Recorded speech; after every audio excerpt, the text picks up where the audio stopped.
So mindfulness, when I use the word mindfulness, there's sometimes confusion, and I want to be very clear. When I'm talking about mindfulness, what I'm talking about is a non-judgmental acceptance, awareness and acceptance of whatever happens to you, whatever is going on around you or inside of you.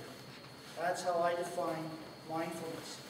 And the reason why mindfulness will help you get down into the roots of what causes you particularly stress is because, number one, it starts off by calming you. So you make better decisions because you start to slow down. You start to slow down your heart rate. You start to feel calmer. You don't feel like you're overwhelmed. If you get good at this, you'll start to build your sense of efficacy. You'll start to realize, hey, wait a sec, I'm starting to feel stressed. So you become more aware that when you're feeling stressed in real time, and at the same time you say, oh, hey, I can do something about this. Now, does this work 100% of the time? No, it doesn't. It takes a lot of practice, and it works a lot of the time. Really, really. But it takes some practice, and you need to build a habit. So, mindfulness, these exercises that I'm going to show you will also help you to step back a little bit. So you have a little bit of perspective of what's going on inside of you without getting wrapped up in the drama of what's going on inside of you. So it allows you to stand apart from it a little bit.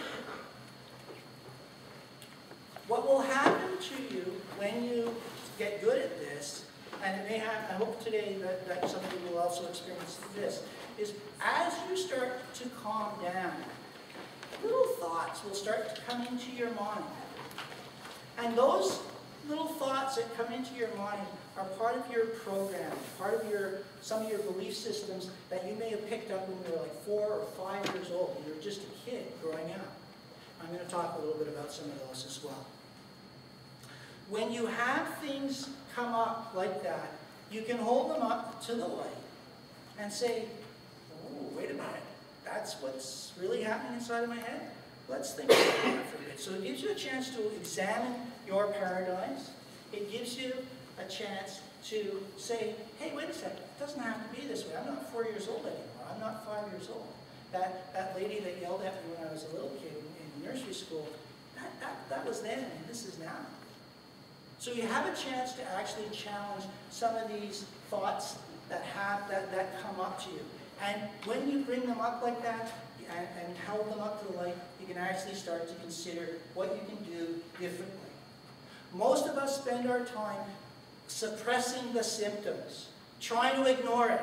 And what happens is the stress of doing that, the amount of energy that it takes to do that, builds up and builds up and builds up as you get older and as you do it more. And eventually, something has to give. And that's all part of the stress response. Okay, so I'm going to